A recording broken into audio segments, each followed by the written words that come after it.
USCIS ने 2025 की H1B visa lottery से जुड़े आंकड़े जारी किए हैं और इस बार रजिस्ट्रेशन की संख्या पिछले 4 सालों में सबसे कम रही है। इस बार सिर्फ करीब 4 लाख आवेदन आए हैं, जो एक बड़ी गिरावट को दर्शाते हैं।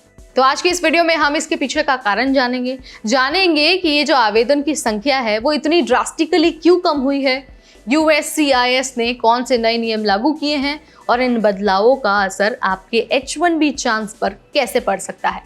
नमस्कार, मेरा नाम है नेहा उपाध्याय और आप देखना शुरू कर चुके हैं NBT TechEd। इससे पहले कि हम कारणों की बात करें, एक बार फिर से मैं आपको याद दिला देती हूँ कि आखिर H1B है क्या और ये इतना खास क्यों है।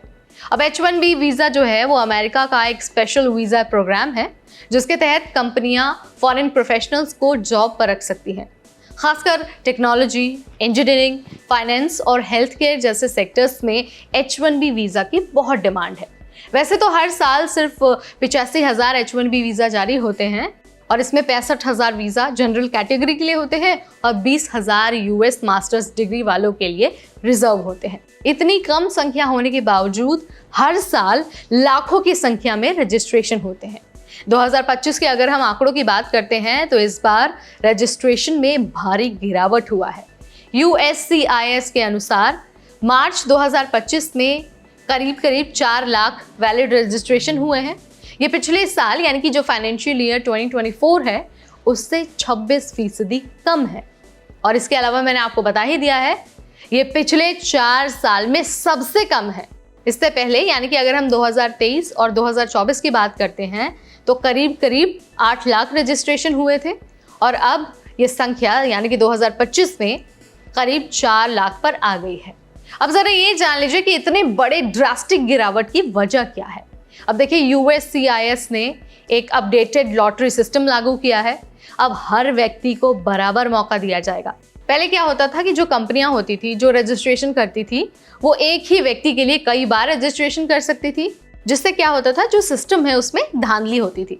लेकिन नए सिस्टम में डुप्लीकेट रजिस्ट्रेशन सिर्फ 2% इस बार हुए हैं, जबकि 2023 में ये संख्या 50% से भी ज्यादा थी। इस साल पहली बार $215 की रजिस्ट्रेशन फीस भी ली गई है, जो पहले सिर्फ $10 थी। यही कारण है जिसकी वजह से कंपनियों ने रजिस्ट्रेशन को कम कर दिया है। इसके अलावा जो पॉलिटिकल माहौल है और जो ट्रम्प सरकार का प्रभाव है, जो नीतियां हैं, वो भी H1B की ये जो रजिस्ट्रेशन है उसके कम होने के पीछे एक बड़ी वजह है। H1B हमेशा से ही अमेरिकी राजनीति में चर्चा का विषय रहा है। ट्रम्प सरकार ने वीज़ा स्क्रूटनी बढ़ाई थी और अब वो दोबारा से सत्ता में आए हैं तो जाहिर सी बात है वो नियम सख्त करने की पूरी तैयारी में है। हालांकि यहाँ पर समझने वाली बात यह है कि जो उनके सलाहकार हैं उन्हीं में मतभेद है। इलॉन मस्क जैसे जो लोग हैं वो H1B का समर्थन करते हैं। क्यों? क्योंकि इससे जो ग्लोबल टैलेंट है वो अमेरिका आता है। लेकिन स्टीव बैनन और लॉरा जैसे जो लोग हैं वो H1B के विरोध में हैं। उनका कहना है और उनका मानना है कि H1B की वजह से अमेरिकी लोगों की नौकरियां खतरे में हैं। तो सवाल ये है कि क्या अब H1B मिलना और मुश्किल हो जाएगा? अब देखिए, रजिस्ट्रेशन में गिरावट भले ही हुई है, लेकिन 85,000 वीज़ा स्लॉट्स की तुलना में अभी जो एप्लीकेशन है वो 3 गुना से ज़्यादा है। इसका मतलब है कि लॉटरी सिस्टम अभी भी ज़रूरी है और कंपटीशन ज़रा भी कम नहीं हुआ है।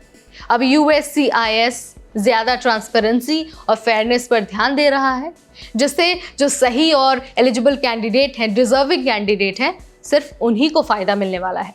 सही डॉक्यूमेंट्स, उचित जॉब रोल और नियमों का पालन करना अब पहले से ज़्यादा ज़रूरी हो गया है। तो फ्रेंड्स, 2025 के H1B वीज़ा सिस्टम में बड़ा बदलाव देखने को मिला है। अगर आप भी H1B अप्लाई करने की सोच रहे हैं तो अब ये बहुत ज़रूरी है कि आप सही तरीके से तैयारी करें। गलत जानकारी या फिर फेक डॉक्यूमेंट्स अब भी भारी नुकसान पहुंचा सकती हैं। तो यहाँ पर मैंने आपको बता दिया है कि कैसे H1B वीज़ा रजिस्ट्रेशन में ड्रास्टिक चेंज आया है और क्यों ये चेंज आया है वो भी मैंने बता दिया है, उसके पीछे का कारण आपको बता दिया है। लेकिन हैरानी वाली बात ये है कि ये पिछले 4 सालों में रजिस्ट्रेशन सबसे कम है। वीडियो अगर आपको पसंद आया है और इससे आपके नॉलेज में इजाफा हुआ है तो इसे लाइक और शेयर करना बिल्कुल न भूलें। ऐसे अपडेट्स के लिए stay tuned to NBT TechEd।